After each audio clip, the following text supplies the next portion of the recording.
So this week, I have a little Would You Rather for you. Yes. Okay. And this is, I try and make them based off of what we're watching. So I think this one's a little loosely based off of it. Now, I'm afraid that morals are going to cause this question to skew one way. Okay. So I want you to throw that out. Just no morals. I don't know how you can separate yourself from it, but here we go. Okay. Would you rather be able to lie to anyone convincingly or have everyone always telling you the truth? Oh, man. It's a hard one. Because on one hand, you can say anything you want, but there's those moral implications. On the other hand, if everybody's always telling you the truth, that might hurt. Yeah. But I'm going to leave that one for us to think about while we get into this episode. All right.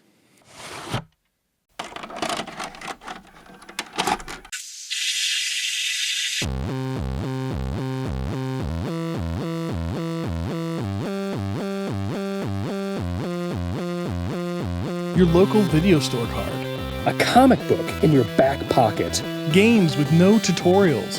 Music you had to discover. And drinking water straight from the hose. These are the things us millennials remember fondly. We are the Jennings brothers. Join us after the streetlights come on as we race our bikes from the top of the hill right down memory lane. Exchange those quarters because this podcast takes tokens.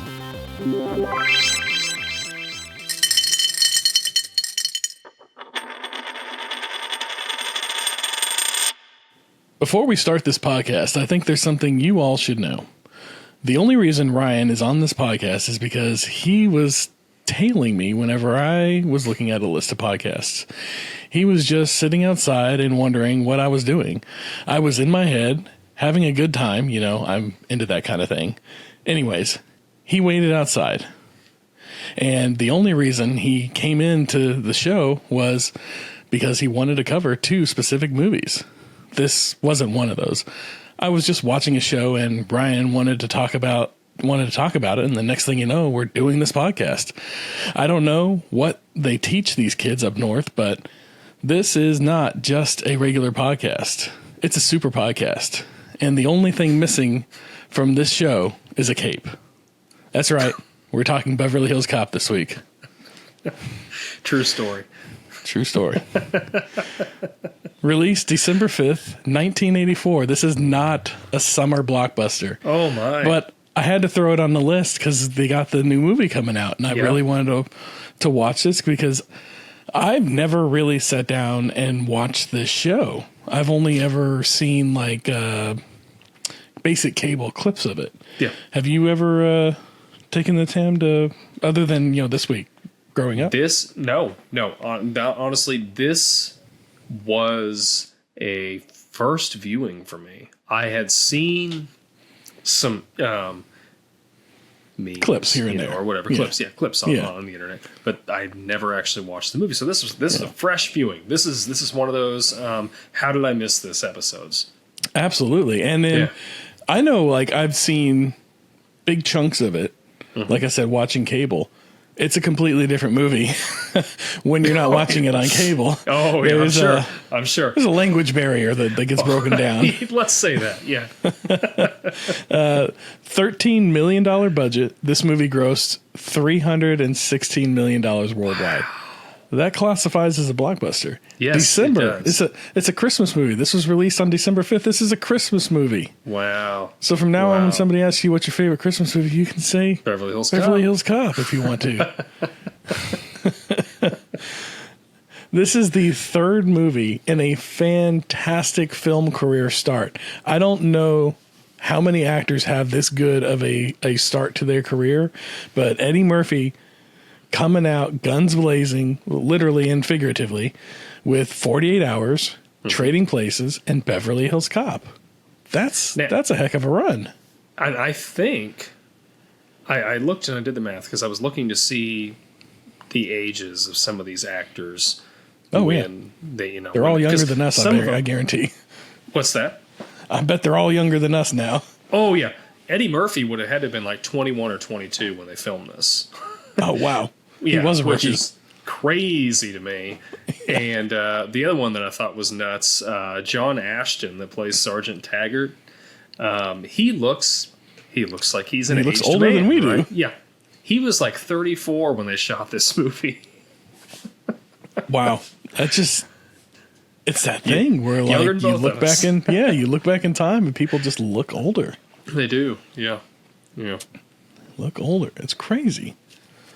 So this movie starts just another movie that just starts on the rails. Like, Eddie Murphy's running his mouth, making this deal, trying to make this deal for these unstamped cigarettes or falsely stamped tax cigarettes or whatever. Real. They look legit. But they look real. They look legit. You're not going to find anything like this anywhere else, I'm telling you. But it starts out with that, and then we got a police chase that ensues, and then it turns out he's a cop, and now he's in trouble for starting this police chase or whatever. Yeah. And his boss just comes in all firing on all cylinders and dropping. I think every other word was token. I mean, it was. I mean, like in the first 10 minutes. It was like I was watching because I watched this watched this last night. Oh, okay. And, like in the first 10 minutes, I'm like, if this was like a drinking game for every time, I mean, he'd be obliterated. A lot of language. This is not a kids movie for any of you this out is not there. Not a kids movie. Not a movie to watch for drinking. No. But I did like his chief. Yes. Is abrasive as he was. He had almost nonsense. A lovable kind of a vibe about him. I don't know. Yeah. As abrasive as he is, you think you're like, he might give you a hug too. Yeah, exactly. He wants him to succeed, but he's tired of his shenanigans. Yeah, he's like a hard father. Yeah, I like that. Yeah, I can see that. Yeah, absolutely. Yeah, he just comes out, and I can see this. I gotta say, this scene. I think it was the first time I've seen this scene. I'm pretty sure this scene was cut from every viewing that I ever saw of this movie because there's no way that they could dub over this scene enough with the police chief. No, they would have just had to cut it. It's if you've watched this, you know. So, like we said, this first time I've seen this movie, first time you've seen this movie, first time I've seen it in its entirety. Yeah. I've always heard that it's a great movie and I should watch it, and it's been on my list. And then they've got the new movie coming out and releasing on Netflix here pretty soon in the coming days. So I thought, we got to go back and watch this movie. Yeah, and then we'll get it in with our summer blockbuster, because I know it was a summer blockbuster, and I looked it up, and sure enough, it's considered a blockbuster, because I was looking at a list online, and you know how they are. They're not exactly accurate. It listed it as a blockbuster. Whenever I searched for summer blockbusters, I wasn't paying attention, and the list was actually just blockbusters. Mm-hmm. Well, here we are. We have Beverly Hills Cop in the mix. Yeah. I think every list has an error, and we found our error. So, real quick, what's our deal with watching movies about Detroit police officers? It's the 80s. It is. They had a thing about Detroit. So they did, for sure. Yeah, absolutely. Yes. And really, this is the first R-rated action movie that we've reviewed from the 80s that did not have a toy line geared towards us. Oh, yeah. Which I feel like is a little bit of a miss. I would seek out an Eddie Murphy toy. I want an Axel Foley action figure. Yeah. Absolutely. And now that I think about it, I don't think I've ever seen one as... like we have all these new retro action figures that are coming out. I don't think I've ever seen an Axel Foley action figure or even an Axel Foley Funko Pop. No. You know what? Now that I think about it, I haven't either. How is there not an Axel Foley Funko Pop? Funko, we're telling you right now. Maybe they will with this new movie coming out. Because, they do tend to release like limited runs of some of these Oh, there is an Axel Foley Funko Pop. Oh, there is. Okay. Yes, there is an Axel Foley. Any guess at what the Axel Foley Funko Pop would look like? For those that are Funko Poppers, Pop Heads, whatever you want to call yourselves, it's the Pop Movies line 737. So I'm going to say it's him with the gray, I think it was like a gym t-shirt or long sleeve t-shirt on, and then he's got the dark blue hoodie with the rolled up sleeves. Oh, that's pretty accurate. Is it really? Except for one detail is missing. One detail is missing. Any guesses? Nothing? Is it the gun? No. He's holding bananas.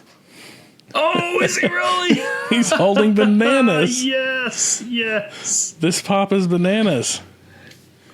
Yes, there's actually there's two of them in this series, it looks like. Wow. Yeah, so they do have a Funko Pop for it. All right. Right on. I like it. May have to seek that out. Yeah. Anyways, back to our movie. Yeah.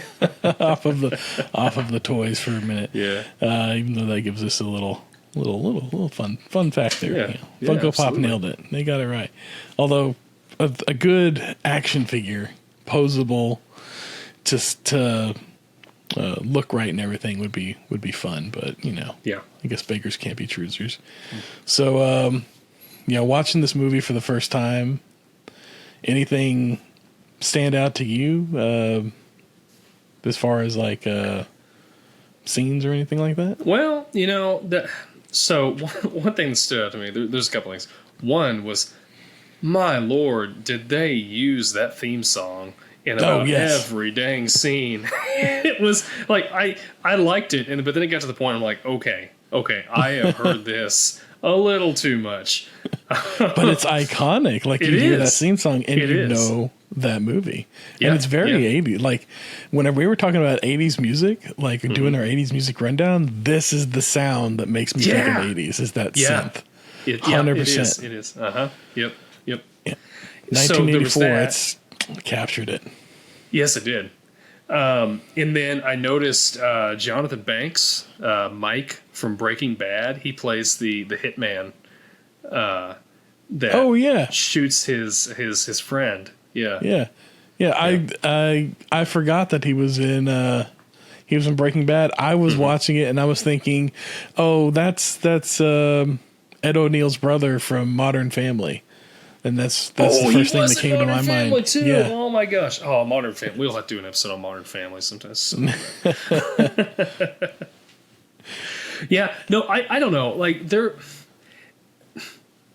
I'm trying to think of a specific scene that really stood out to me. I don't know if there was one.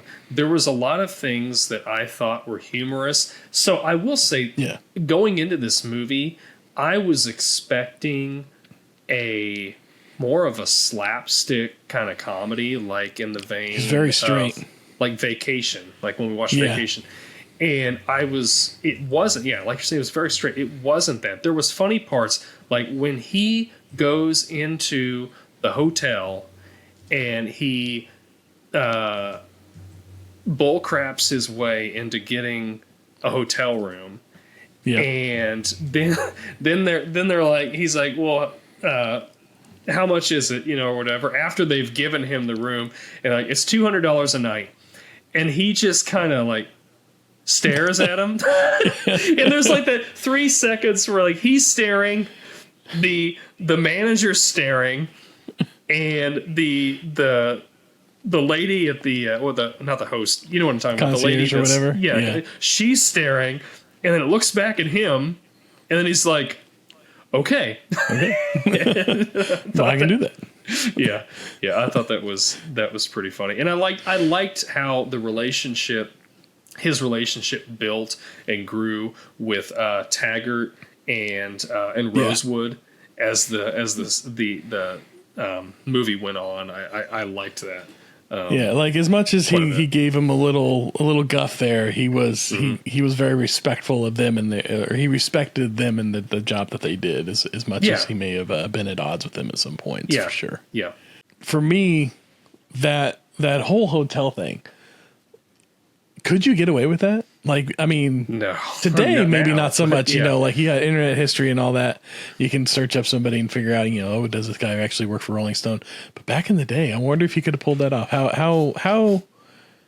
How much could you get away with just BSing your way through life back then? I don't know. Because he got away. He got into a lot of places, just kind of like running his mouth. Yep. And I mean, that really kind of lends into this other point I have is, does this movie exist without Eddie Murphy? No. Who else would you put in that role? I don't think you could. I feel like you could put anybody else in that role, but it would not be the same movie. I feel like Eddie Murphy in that role, he makes it a good movie. He makes it a blockbuster. He makes it funny. He puts that twist on it. He is the Beverly Hills Cop, and everybody else is just doing their job. Yep. And you slide somebody else in there, and we've just got like another 80s action cop movie. Yeah, like I could totally see. I could totally see like a Danny Glover being in this movie, but it wouldn't be like you're saying, it wouldn't be the same movie. Like Danny Glover's great, but he doesn't have the Eddie Murphy almost has just a swag about him in this.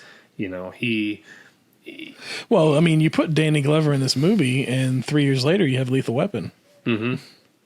Which is, I mean, if you look at them side by side, they're very similar in terms of like, you know, the beats that they go through.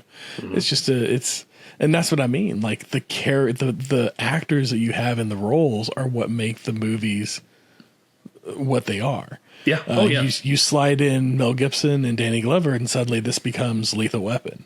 You know, you got Eddie Murphy in there, and you've got your Beverly Hills Cop. You slide a T-800 from the future, and you got Terminator. Oh yeah, yeah, going after an art dealer, right? But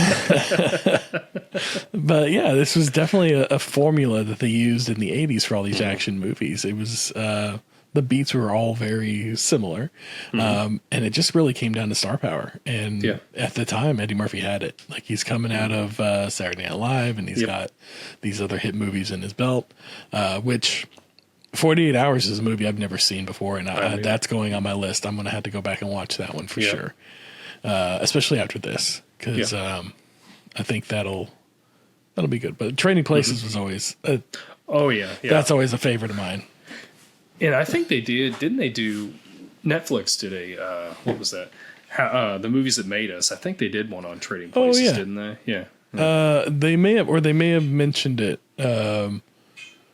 in doing another one. Okay. Or I think they did like another documentary, and it was like about like 80s movies in general or something like that. And it might have been in that. I don't remember. Okay. But yeah, it may have been. I don't remember. But yeah, this was definitely like the 80s were very much Eddie Murphy's like era. I think I know he did. I mean, obviously he's still making movies, but I know like when after he had kids, he decided to start to try to tone his movies down a little bit so his kids could watch them. Yeah. Which I understand that and I respect that. But I don't think on a comedic standpoint that they're as funny. Like you've got, what was that? The Nutty Professor and all that stuff. And it's more just a bunch of like, jokes about big people and stuff like that. And it's like, it's not as... Yeah. And it's Shrek. That was, he did do, he lent his voice to that. Yeah. But like the other ones, I mean, I guess Nutty Professor, the first one, was okay. It was I could get down with that. But then it definitely leaned into like, okay, we're gonna get a little weird with this one, or we're gonna get a little campy, I guess is the better word than weird. Do you remember the movie Norbit? That came out, that was definitely like, I never saw it, but that one looked awful. So not to get too far off topic of Beverly Hills Cop, but I remember my friend Leif that I was rooming with at the time, his girlfriend wanted to go see Norbit, and we were just looking for something to do that night. And she's like, "Let's go see Norbit," and we're like, "Okay." Like, we went in there. That's like the only movie I've ever walked out of. Like, it was so bad. I don't know that I've ever walked out on a movie before, but it was bad. I could see that. I've changed the channel on a movie before, but I don't know that I've ever walked out. There gets a point where you're like, well, I'm out $8. That's all the rest of it. Yep. I can just recoup the next hour of my life. Yeah, exactly. Let's go get something to eat. Now, did you know? So, like, they got sequels to this movie, right? They got 2 and 3. 2 and 3, and then of course we got the new one's coming out. Mm-hmm. There was a pilot for a TV series that they did back in 2013. Yeah, and Eddie Murphy was in it, and it looks like it was going to be his son, Aaron Foley, police officer on the rise, tries to escape underneath the shadow of his legendary father in Detroit. Yeah, so or Beverly Hills, sorry, yeah, so it was going to be Brandon T. Jackson was the one that was going to play his son. And he was actually, Eddie Murphy was in the movie, the made for TV movie or whatever, as, his father. And it got canned before it even aired, I think, in what I found on it, you can't watch it anywhere. Like, I don't think it ever really aired. I think it just kind of like made the rounds to like executives and stuff. And then they just kind of were like, we're going to pass on this one. So there was that. Speaking of one-liners and, movies with catchphrases, as they all tend to do, this one had a couple of good catchphrases in it that I probably, I don't know if they're really catchphrases so much as it's more in the way he delivers the line. Like, there's like the first one that comes to mind is I think he's in the art gallery with and he's having that conversation with the lady, his friend, for the first time, and they keep saying like, get the pot out of here. And it's just the way he delivers it. Because it could have just been like, get the pot out of here. Yeah. But he's like, get the pot out of here. And it's that delivery. And that's what made it like a line in the movie. Or, like, you're not going to fall for the banana and tailpipe. Like, that kind of stuff. Like, it's definitely, it just proves it's the actor. It's not the character. It's not the writing necessarily. It's the actor that brings it to life. And so, in that vein of thinking, I can't remember what the guy's name is, but the guy that was in the art gallery that was like her assistant or whatever. Oh yeah, that was like the way he spoke, and he Branson Pinchot or whatever his name is. Yes, and he were like Axel couldn't quite understand what he was saying. And I don't know, like when he would ask him for like a coffee or something, it was, I don't know. Yeah. I was cracking up every time he was talking, the way he would speak. It was like you could understand it, but it was like you had to really strain to understand what he was saying. And there was like, I don't remember what it was. There was a line that he kept, or a word, I should say, that like he kept saying, and then they kept like repeating it like I think it was his name. It was Axel, wasn't it? Yeah. So like he kept saying, can you tell her that Axel Foley's here to see her? And he's like, what did he say? Like Ashwell. Yeah.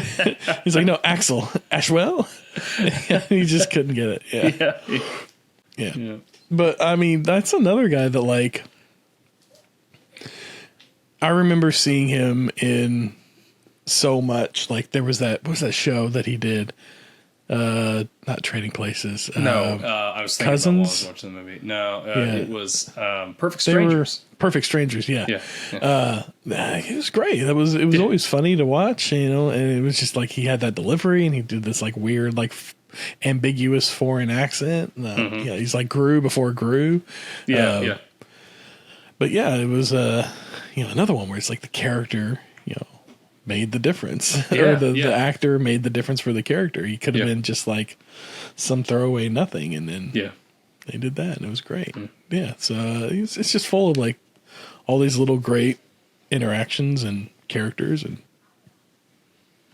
a solid plot. I mean, he's his best friend or best friend is murdered, and he's just trying to track down who committed the murder. It brings him back to Beverly Hills, and all throughout it he starts putting together the pieces of what's happened and what he got himself involved in, and without really beating you over the head with it, they kind of lead you down this detective story, as it were, and then you find out who killed him, and then it's all about okay, well, let's go catch the bad guy, which really we know as the audience who did it almost instantly. Oh yeah. And so the breadcrumbs, they don't need to beat us over the head with it because we already know, and so they're just kind of like showing you his process, how he's proving it. How he's proving it, and then that goes back to, again, comedians playing straight characters. As he plays his character very straight, like the cop part of it, you can see like he's kind of messing around in some spots, and then like he'll see something and he'll click and he'll focus in on it, and he's in detective mode now. Yeah, like they're driving down the road, and then all of a sudden he's like, okay, wait, pull over. I just saw something, and then like he goes out to investigate, or they're in the club and they're BSing back and forth, and he's just kind of giving the guys a hard time, just kind of trying to get them to relax and talk to them and relate to them on kind of like a more personal level, and at the same time, figure out who they are and what they're about and how they function in society. And then he notices the two guys walk in, and suddenly he's in cop mode, and he's like, okay, you see that guy over there in the trench coat? Yeah, and then you see the other guy over there at the bar. Something's about to go down. Let's get into cop mode. And then, we get the whole super cop story. And so that scene kind of threw me off a little bit. I know, like, I mean, I know what was going on with it. But at first, when I was watching it, I was thinking that it was tied to his friend's murder. And then when I realized it was really just there to kind of show how good of a cop he is, of a detective that he is, and kind of really it got Taggart and Rosewood. That built their trust in him up. Yeah. Despite them telling the truth to their lieutenant and getting in trouble, like I love his reaction. He's like, it was a great lie. He was buying it, and you decided to tell him the truth. Yeah. But so I after that, I understood why they did it, but it confused me at first because I thought like they were trying to tie that in, to the plot of what was happening. Oh yeah. But no, it's just a character development point. Yeah. Now let me ask you this. Okay. How in the world did that clunker of a car of his make it from Detroit to Beverly Hills? It's those old cars, man. They ran like tanks. They were built to last. You get a pack of chewing gum, some kitty litter, and a candle, and you can make it anywhere, right? Yeah. That thing was beat up. And Jenny, his friend, even like talks about like how it was. She's like, I remember you were driving this old Chevy Nova or whatever. Yeah. What are you driving now? Old Chevy Nova. Old Chevy Nova. Was it a Chevy Nova? I think it was a Chevy Nova. I think that's what it was. Yeah. Which, I mean, like, if you cleaned it up, that would have been a nice car. Yeah. I could see that being a nice car at some point. Mm-hmm.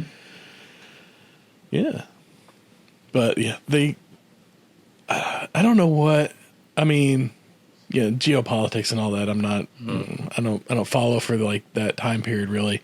So I don't know what message they were trying to say with the Beverly Hills cops being so honest and by the book, and then the Detroit cops being a little, well, I guess they didn't really say that the Detroit cops were a little looser with law and everything. It's just more. He was really. loose. It was Eddie Murphy's character. Yeah. Axel that was a lot looser with the rules, much to his captain's chagrin. He was definitely, putting bananas in tailpipes and all that. Which, I mean, sending them out the food as a distraction was just that was right on point. Yeah, that was great. It was. My question is, was he expecting or was he planning somehow angling that the police department was going to pick up the tab? Because he's checking out of the hotel and he's like, getting the bill before they even offer to pick up the tab for the police department. So was he just going to be like, oh yeah, you know what, it's going to be on the police department, or was he going to somehow put it off on Madoff? Or I'm wondering what his plan was with it. I'm sure he was going to finagle his way out of it some way, the same way he got himself into that room. I mean, $200 a night, like now, that's whatever. But like, that's a good rate tonight now. Well, it is, yes, but. I mean, I've seen more expensive hotel rooms than that. Oh, yeah. But, like, back in 84 when this movie came out, you said? Yeah. Like, that's a lot of money.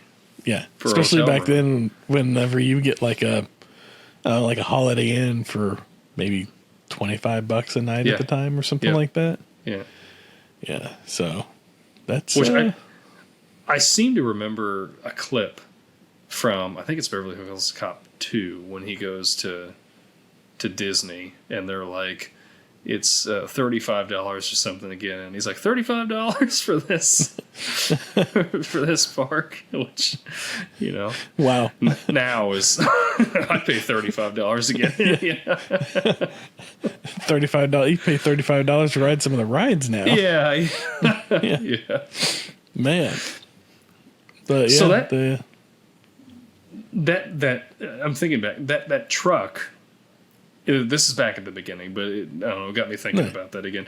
So when he's riding in the back of that truck and it's like driving all over, I remember hanging on the chain. I'm like, is like T-1000 driving this truck? Because it's like, I mean, running into everything, smacking into cars, going over curbs, like this is. And he's just flapping on the back of that. Like, and it wasn't until they caught up with him and then all the cops come to the back and they draw weapons on him that they're like, oh, it's Axel. So those two other cops that looked like they were fairly seasoned had no idea who he was? No idea. Yeah. But everybody else did. All right. Just luck of the draw, I suppose. Yeah. Man. Well, yeah, he definitely...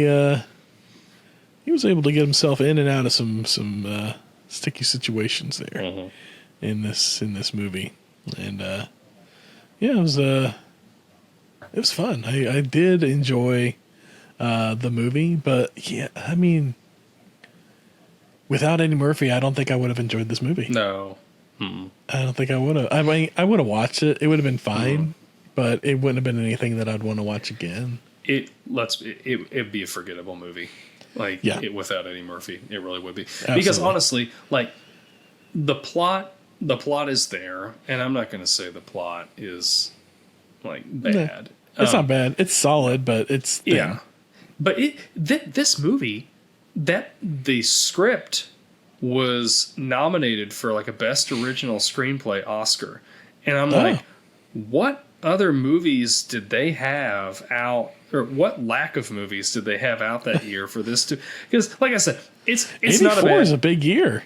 Yeah, you had like Ghostbusters and I don't know, that was a big year for movies. Yeah, I mean it didn't win, but it was nominated, and I just thought that was really weird because I don't know, I don't think that this movie warrants that much praise. Definitely blockbuster status. I mean, I could see a lot of people going to see this, but it was late 84, but it was still an 84 movie for sure. But like 84, you've got Dune came out in 84. That's a popular one.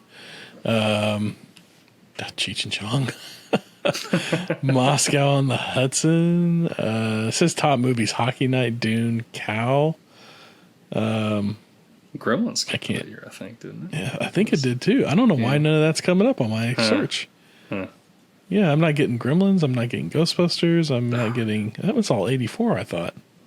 That was all 84. Pretty confident, yeah. I don't know. What's this list from? Like, I just did a Google search and just whatever came up first. I'm going over. Footloose was 1984. Yeah. That was a popular one. There you go. Karate Kid. Yeah, Beverly Hills Cop. Yeah, there were some... And like we said, we're pretty sure Ghostbusters came out in that year. I'm like 99% sure. But yeah, Ghostbusters came out that year. Didn't the Transformers movie come out that year? That big animated version one that they did? I don't remember. I don't know. I was never big into. I'm gonna get off the 1984 train. I'm just allowing myself to be distracted at this point. So it's a scene that I did like was when he sneaks into that shipping building. Oh yeah, and he's walking around the customs building. Building. He's walking around. That one guy is just pushing a cart. Doesn't even look there's over. Anything wrong. Yeah. I'm like, how long has this guy worked here? Like, you would think, like, even though there's probably maybe a larger staff that works there, you would think you would have a pretty good idea of, you've at least seen everybody that works there, you know. But somebody who's not in uniform. Yeah. Security guard comes up to him, and he BS's his way through that, and he's like, he flashes his badge. And, Absolutely, yeah.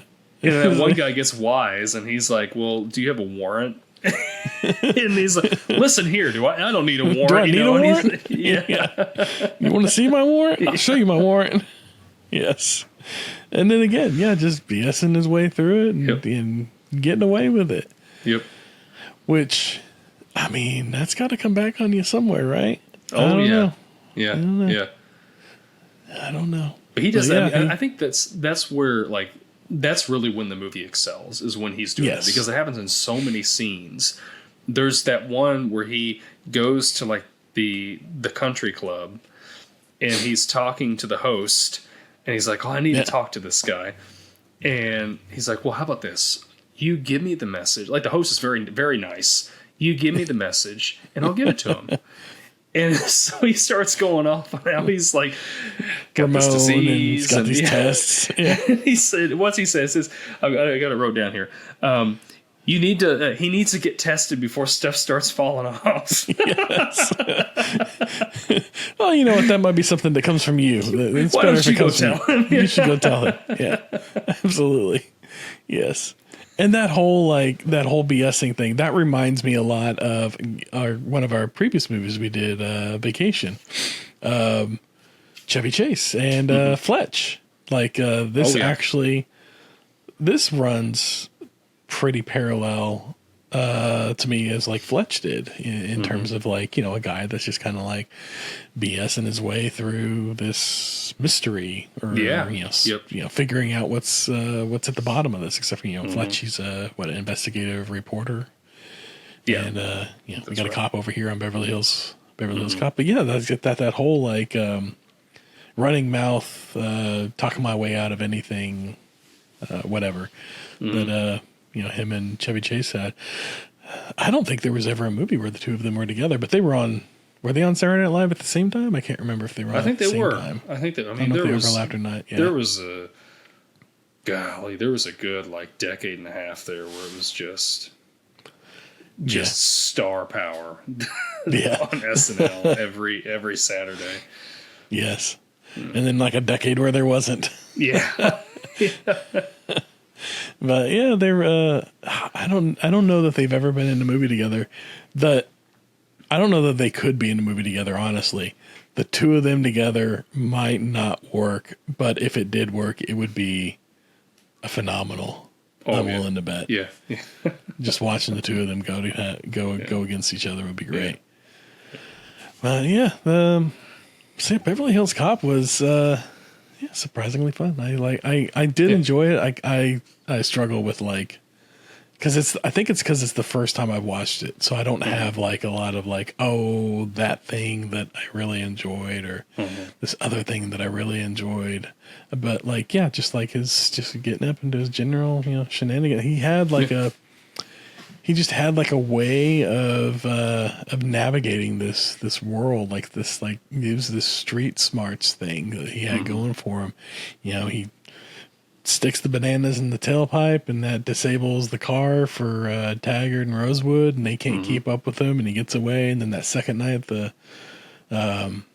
lieutenant or whatever is like, all right, you two, you're on him. You keep track of him. Don't let him out of your sights or whatever. And so they're like, yes, sir. And then they're like, we're not going to fall for no banana in a tailpipe. And he's like, okay, well, we'll see about that. And sure enough, he's got like another trick for him. And down the road they go, and they're right behind him, and he's stopped at that light, and he just waits. And as soon as it turns red, he just guns it right through there, and they can't keep up with him. Like he just pushing those limits or whatever, and just kind of making his way. And it worked out, it all worked out for him. Yeah. But yeah, I think, I don't have, I just enjoyed it. It was a lot of fun. I do want to watch it again. I think I'm going to go and watch the second and third one, and I do look forward to watching the new one. I agree. That's kind of where I'm at now. I'm like, I need to. Yeah. I think they're on like Paramount or something. They're currently on there. Yeah. Yeah, I need to get on there and watch those too. Yeah. And check that out. Now, what do you think of kind of the final scene where they're at? I can't ever remember his name. The art dealer, where they're at his house. I thought there was a lot of things running through my head. I thought the gunfighting was almost comical, like kind of, yeah. It was almost very cartoonish, like where it's just like they can't hit him, like they're just firing all around him, Yeah. And then he just like does it's a classic 80s stance where you like spread your legs apart and you hold your gun out. Yes. And he's getting guys. And then Rosewood is like, the guys are shooting at him and Taggart, and he stands up and holds up his badge, and he's like, police, you're under arrest. Freeze! And they start firing again. So he gets back down, and Taggart's like, did that work well for you? And he's like, you do that again, I'm going to shoot you. Yeah. And he's like, he starts talking about Butch Cassidy and the Sundance Kid. And I'm like, did he ever finish the movie? Does he know how that ends?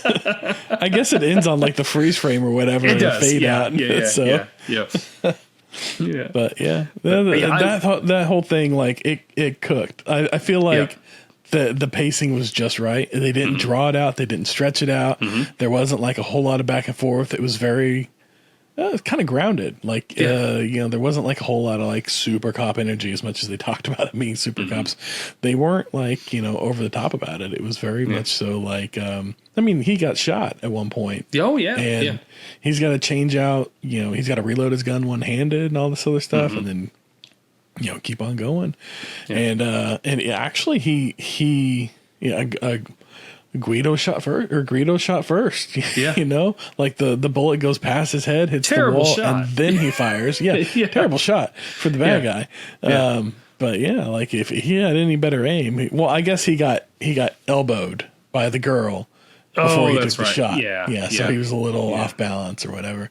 But the only thing that I was like, was Taggart and Rosewood trying to climb that wall. Oh yeah. Right before the gunfire started. Yeah. Why are they trying to climb this wall? Why didn't they just walk right around the staircase? Yes, I don't understand why they're trying to climb this wall. Yeah, I couldn't quite figure that out either. I don't know if it was just to try to add some comic relief to the scene or something. It was just it was a touch out of place for me. Like, yeah. Especially like whenever he's like on his shoulders and they're kind of like stumbling around and getting a little oafish with it. I was like, yeah, okay, we're getting a little, low on the hit punching low on the comedy scale here, as it were. Yeah. And I kind of felt the same way whenever they brought out Damon Wayans' character, and he was playing the very flamboyant server. Yeah. And I was like, it's 80s. This is what they did. But that kind of stuff, at this point, I look at it and I'm like, it's a little low. But it is what it is. Yeah. And that's the thing. Like, we said that when we were doing our vacation episode. Like, Yeah. A lot of these movies in the 80s, the standards were lower because that's kind of what society was at the time. They played differences for laughs. They did. And, I think that we can look at that as just, you have to. Like, you just have to take it for what it is and then just watch the movie. You know what I mean? Yeah. Like I don't know. But I liked, like I said before, I grew to like Taggart and Rosewood's characters. I liked them quite a bit. I liked the way that they, just the relationship they grew with Axel. And I liked that the lieutenant at the end, he's BSing the captain. chief. Yeah, chief. The captain. And the captain looks over to Taggart and he's like, "Is this true?" It happened exactly as he said it did. And like he finally just like gives in and all right. Yep. All is forgiven. Yeah. It's moral of the story. Just kind of go, yes and. Yeah. Let's all improv it. Yeah. Well, I think that's all I got on our Super Cop. Beverly Hills Cop 3. Oh, but before I go, I just want you two to know something. All right, the Super Cop story, the Super Podcast story, it was working. Okay, it was working, and you messed it up. I'm just trying to figure it out, but hey, it's cool. It's cool. I like it. So, what do you want to do next week? Oh, 4th of July is coming up. I think that the most fitting thing to go in with our blockbuster summer movie rewind, but not so much this episode, but still is whatever. It's our podcast. We can do whatever we want. So, Will Smith's Independence Day. Let's do that one. Yes. That's a good one. I like it. Independence Day. And that's one that I've seen a good amount of times. That's one that's one of the ones I know that you and I went to the theater together to watch. Did we now? Yes, yeah. Okay. We did. I have vague memories of that time. That's what was that, like 95, 96, something like that? I think so. Yeah. 97 maybe 97. Yeah. Mm-hmm. I don't know. Yeah, that was it's a good movie. Yeah. Before we go, would you rather be able to lie to anybody or always have everybody telling you the truth? Truth.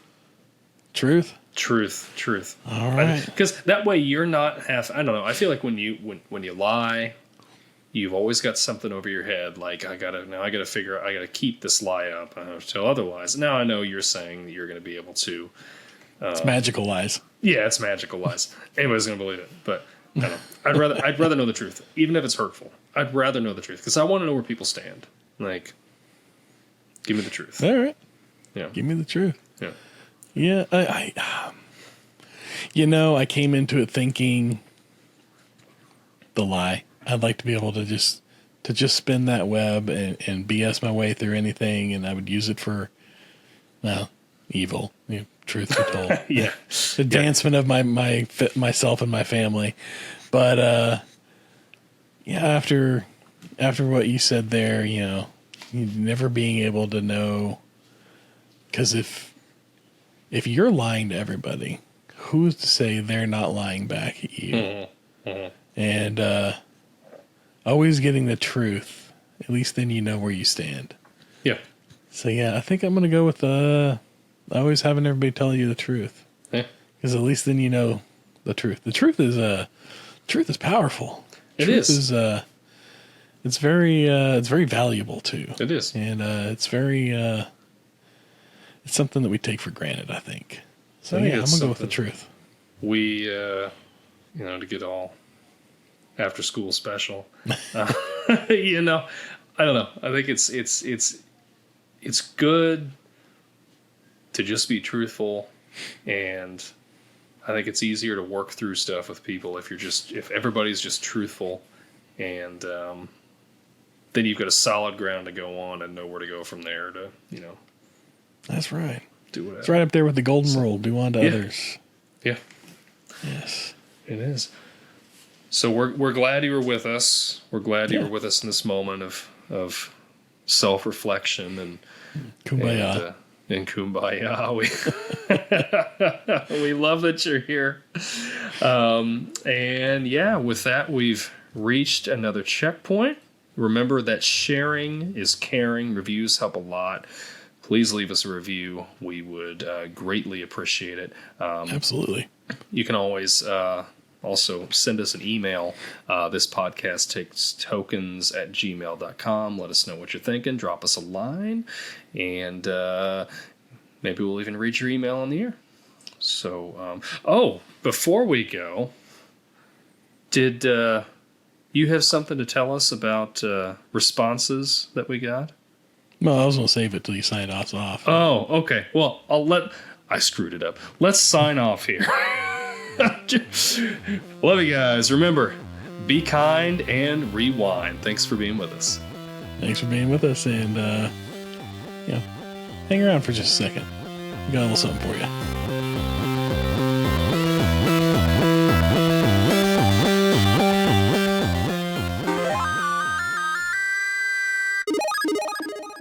This Podcast Takes Tokens is a Clay Street production. So yeah, we've got two more interactions, as they call it on Spotify. So as you know, in our audience who's been paying attention, or anybody who's who's of a certain age or old enough or young enough rather to understand how Spotify works, knows that on some podcasts they'll have a question or a survey or something that you can answer and kind of interact with the podcast. Well, we have questions at the end of every podcast specific to that podcast, be it a choose one or the other or a fill in the blank.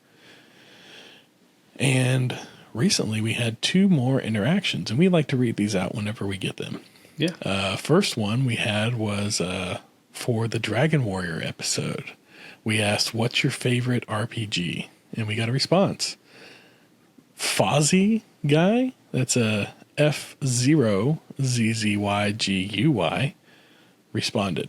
Any guesses what maybe his favorite RPG was?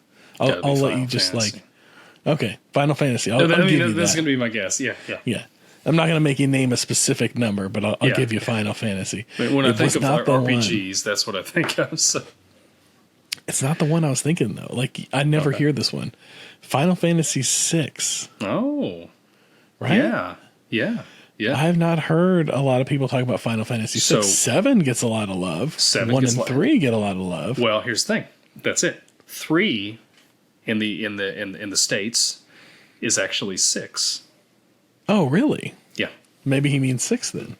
That Or do you think 3. he I means 3? I think that's exactly what he means. Oh, okay. Yep. All right. 6 is actually 3 over here. They released a couple more in Japan that they never released in the United States. Square just needs to get their stuff together. I don't know what they're doing over there. Just getting all like, why it was so complicated. They keep dropping numbers coming over here. And then, changing names on things and just like, you're really screwing with the RPG genre. I know. This is why people don't like RPGs. It's because they just made it unnecessarily complicated with the numbering system and naming and all that. Now tell me this too. How is it the Final Fantasy?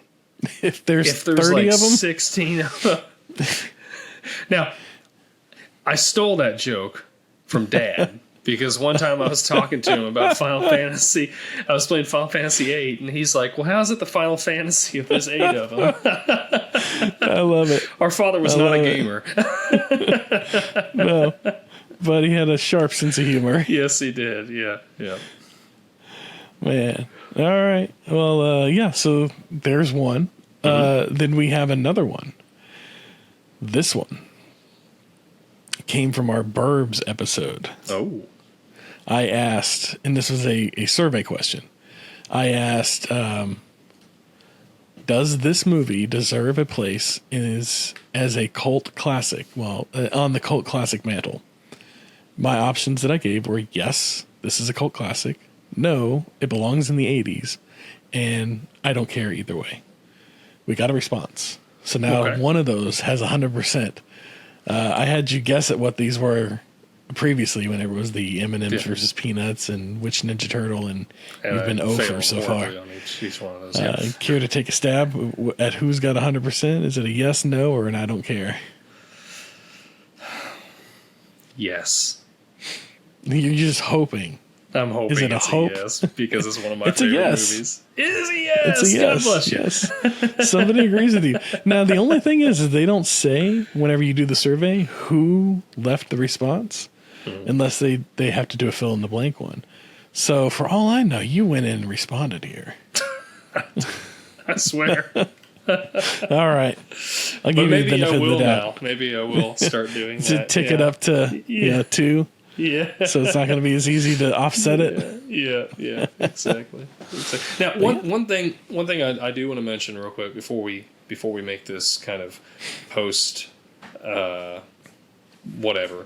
too long is we failed to mention where Corey Feldman is going to slot in Beverly Hills Cop. Oh, I think he's too young. He'd have to be. There's no kids. He would have been young. Yeah, there was no kids in there. But because this was like Gremlins time, so he would have been he'd been like way like I would say maybe a bellhop, but he's too young for that. He's too young for that. They didn't have any kids in this movie at all. No, they didn't. Not a single kid. Wow, that's shocking. Usually there's like at least one kid somewhere. Like there's always some kid running around somewhere. It's the '80s. They're everywhere. Yeah, they're like stray dogs. Yeah. Not now. No, Corey Feldman. No. I guess like he could have been just like a kid at the restaurant, at the country club, just sitting at the table eating dinner with his family. That works. We'll throw him in there. And we would love to have him on the show. Corey, if you're listening, please come on the show. Talk to us about anything you want to talk to. Or absolutely. Talk to us about anything you want to talk about. There we go. Yeah. Maybe talk with us. Yes, talk with us. We'd love it if it was a movie, but we'll do music. He's got a band and all that. We can talk about that. Yeah. All right. Well, that was fun. And just remember, those are out there. So if you want, you come fill out one of our survey questions. We'll read it out. Yep. We'll do. All right. Well, later. We will we'll catch you all on the flip side next week. Thanks again for listening. Yes. Thank you.